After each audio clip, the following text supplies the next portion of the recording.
Summary storytelling. You ever have a moment in your life where someone you thought you knew suddenly showed you a side of themselves you never expected? That's what happened to me the night my father asked me to step outside with him. It started quietly, almost too quietly, and I'll be honest, it scared me at first. But what followed turned out to be one of the most unforgettable conversations of my life, something that changed the way I looked at him and myself forever. Before I begin, tell me, from which city are you watching us tonight? Go ahead, write it in the comments. The story begins, my name is Yiz, and I was in my mid-40s when this happened. It was one of those evenings where the house feels too crowded even if only a handful of people are in it.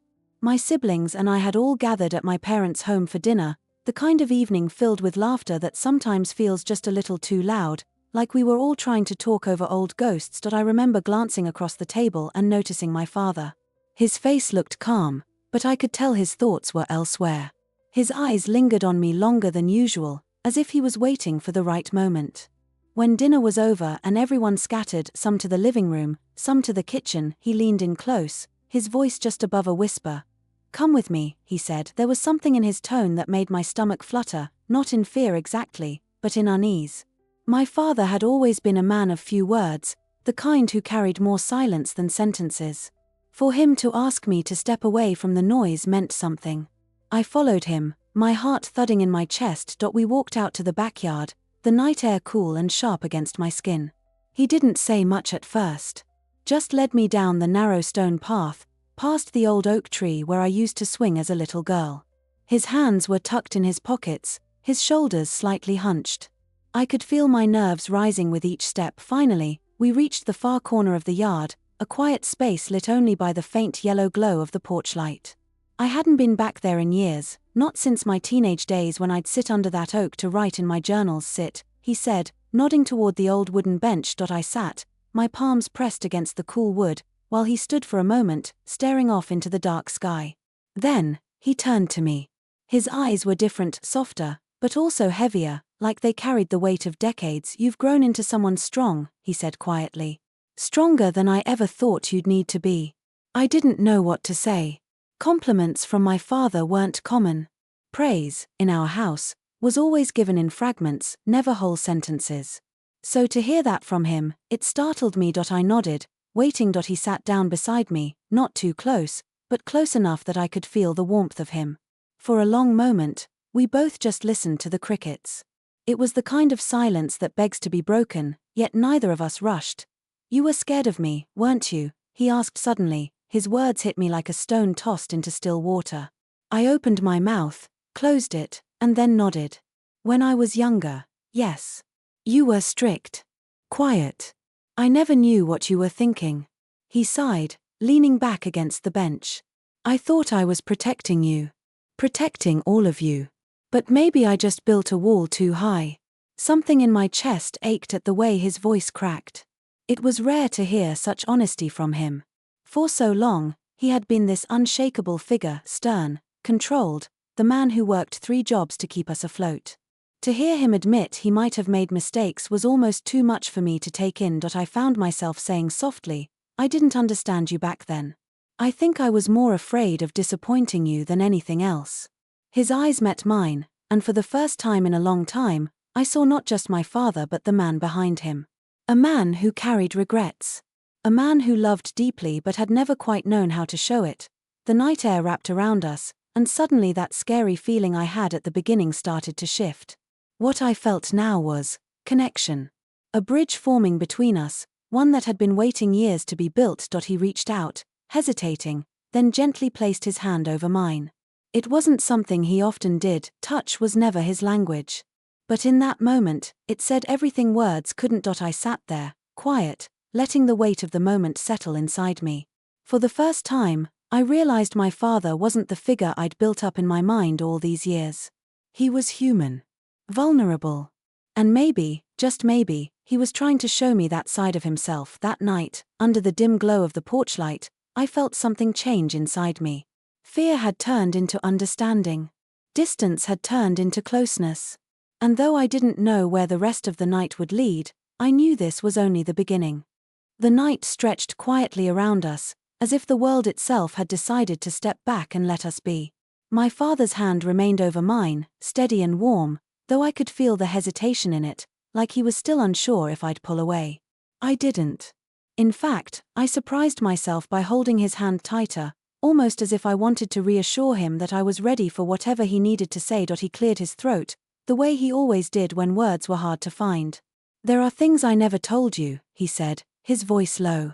"Things I thought I was protecting you from, but maybe I was just protecting myself." My heart beat faster.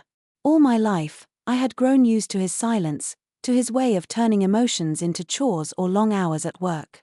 To hear him admit this, to confess that there was more beneath the surface, made me lean in closer, desperate not to miss a word. "What kinds of things?"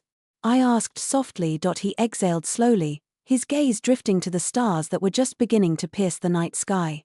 "When you were little, I was terrified. Not of you, but of failing you. I carried so much anger from my own father. He was cold, unforgiving. And I swore I'd be different. But the truth is, I didn't know how." I swallowed hard, the weight of his words pressing against my chest.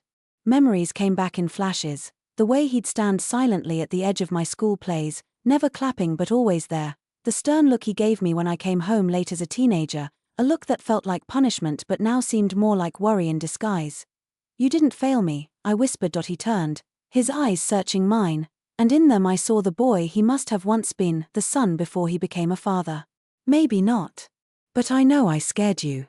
And I regret that more than you'll ever know." The silence between us deepened, but it wasn't empty. It was full of things neither of us had ever said. Full of tears that hadn't been cried, hugs that hadn't been given, words that had stayed locked behind pride and fear. "I was scared," I admitted, my voice breaking just slightly. "But I was also proud of you. Even when I didn't say it.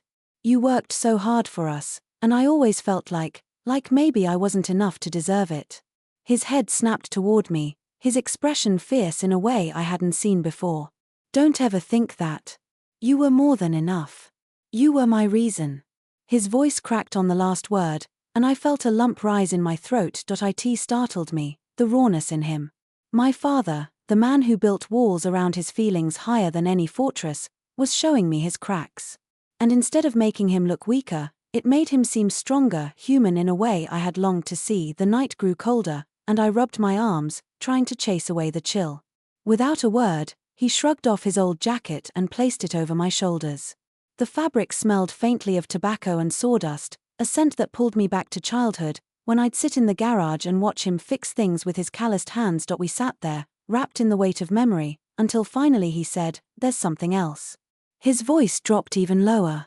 "Something I need to tell you before it's too late." The words hit me like a wave. My mind raced. Was he sick? Was there something about his past I didn't know? My fingers tightened around his, bracing myself. "What is it?" I asked, barely above a whisper. He looked away, staring into the darkness as though it might give him strength. "I haven't always been the man you thought I was. I made mistakes, big ones. And I've carried them in silence because I didn't want you to see me differently. But the truth is, I'm tired of carrying it alone." My heart pounded. Every part of me wanted to push for answers, yet something held me back. I could feel how much it cost him just to say that.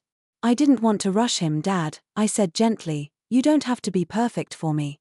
I just want the truth. Whatever it is, I want to know you, the real you."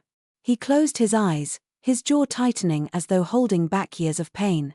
When he opened them again, they glistened with something I rarely saw. "Tears, you will," he murmured. "But not all at once. Tonight was about finally breaking the silence. The rest, it'll come." And somehow, that was enough. We sat in the stillness of the backyard, two people who had spent years separated by silence, now bound together by words that had finally found their way out.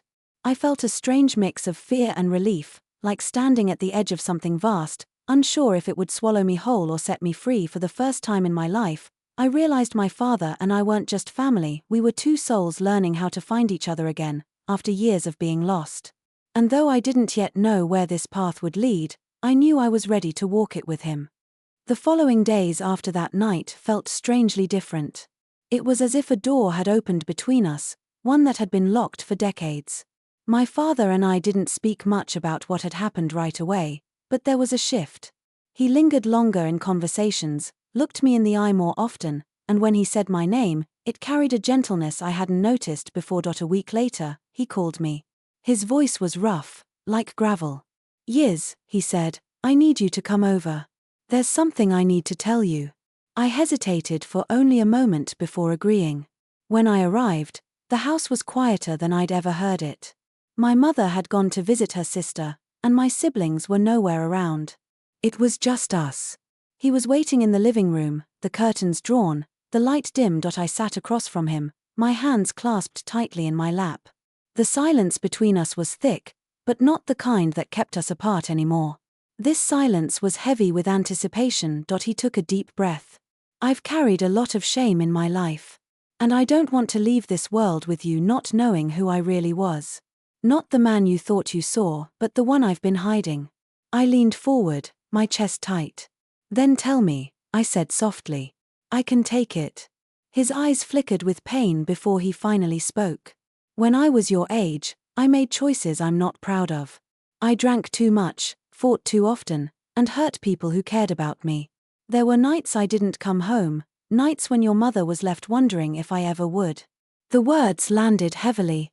I had known my father as stern, hardworking, sometimes cold but reckless. A man who might have been lost to anger and addiction.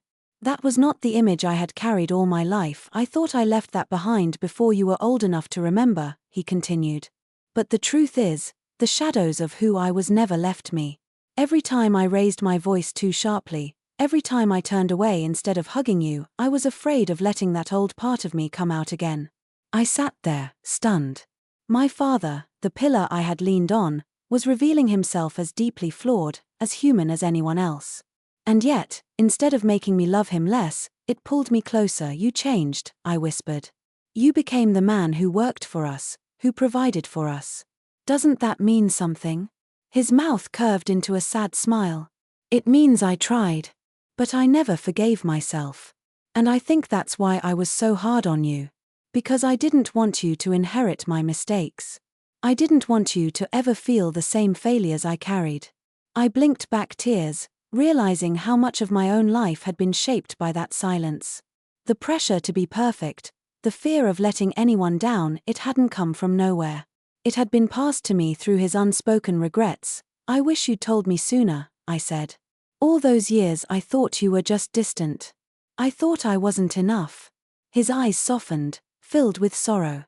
"You were always enough. More than enough. I just didn't know how to show it. And for that, I am sorry." Hearing my father apologize, it cracked something open in me I didn't even know was closed. I had long ago accepted that apologies weren't part of his vocabulary. And yet here he was, laying himself bare in front of me. I moved from my chair to sit beside him on the couch. For a moment, neither of us spoke. I just let my shoulder rest against his arm, and to my surprise, he leaned into me ever so slightly. It was such a small gesture, but it spoke volumes. We sat like that for what felt like forever, the weight of decades of misunderstanding slowly lifting. And then, in the quietest voice, he added, "There's still more you don't know. Things I've never even told your mother." The words made my stomach flip. My mind raced through possibilities, secrets, betrayals, things buried in the past. I looked at him, but he didn't go on right away. Instead, he rubbed his hands together, as if trying to summon the courage. "I need time," he admitted finally. "But I promise, before long, I'll tell you everything." I wanted to press him, to demand he give me the whole truth right then and there. But looking at him, at the weariness in his eyes, I knew pushing would only make him retreat. He had taken a step forward, and that was more than I'd ever expected, so I nodded, my voice soft but steady. "I'll be here. Whenever you're ready." He exhaled a long breath, relief flickering across his face. And in that moment, I understood something important. Healing wasn't going to come all at once. It was going to be slow, uneven, messy. But it was happening, and for the first time in my life, I wasn't afraid of the silence between us. Because I knew now that behind it was a man who was finally learning to speak. It was a month later when the call came. My father's voice, though steady, carried a weight that told me the moment he'd promised had arrived. "Yiz," he said simply, "it's time." I drove to his house that evening, the winter air biting against my skin as I stepped onto the familiar porch. My mother was out again, whether by chance or by quiet arrangement, I didn't know. What I did know was that my father had chosen tonight to finish what he had started, that he was waiting for me in the den, the room that always smelled faintly of old books and wood polish. A single lamp cast a soft golden glow over him as he sat in his armchair, his hands clasped tightly together. He looked older than I remembered, as if carrying his secrets had aged him twice over. I sat across from him, the silence stretching until finally, he lifted his eyes to mine. "There's something I've kept from all of you," he began. "And I can't take it with me any longer." My chest tightened. "Then tell me," I urged gently. He nodded slowly, his jaw working as though forming the words was harder than lifting any weight. "When I was young, before I met your mother, I wasn't just reckless. I was lost. I hurt people I loved, and I fathered a child. A child I never knew." The words hit me like thunder. My breath caught, my mind spinning. "You mean," I trailed off, unable to finish the sentence. "Yes," he said, his voice breaking. "Somewhere out there, you may have a brother. Or sister. I don't even know." I was too much of a coward to face it. I ran. I buried it. And all these years, I've carried that shame in silence. I sat frozen, my heart pounding in my ears. For a moment, I didn't know how to react. Shock, anger, sadness, they all swirled together. And yet, beneath it all, I felt something else. A strange, almost painful compassion. Because sitting before me wasn't just my father, it was a man confessing the deepest wound of his life. "Why now?" I finally whispered, his eyes glistened. "Because I don't want to die with lies between us. You deserved to know the truth. And maybe if you know the man I was, you can truly see the man I've tried to become." Tears blurred my vision, and for the first time in years, I let them fall freely. "Dad, you should have told me sooner. But I'm glad you told me now." He bowed his head, his shoulders trembling ever so slightly. It was the smallest crack in the armor he had worn his whole life, and it nearly broke me. Without thinking, I crossed the room and knelt beside him, placing my arms around him. For a moment, he didn't move. Then, slowly, he wrapped his arms around me, his embrace strong yet fragile, like he was afraid it might be the last. We stayed like that for a long time, father and daughter, bound not by silence anymore, but by truth. When I finally pulled back, I looked at him with new eyes. He was not the perfect man I once wished him to be, nor the cold figure I once feared. He was flawed. Human. And in his brokenness, I found a strange kind of strength. "Do you hate me for it?" he asked quietly. I shook my head, my voice steady despite the tears. "No. I don't hate you. I see you. All of you. And that's enough." His lips trembled into the faintest of smiles. "You're stronger than me. Maybe," I said softly. "Or maybe I just learned from you. From all of it, the good and the bad." The clock ticked softly in the background, the kind of sound that usually went unnoticed but tonight seemed to carry the weight of time itself.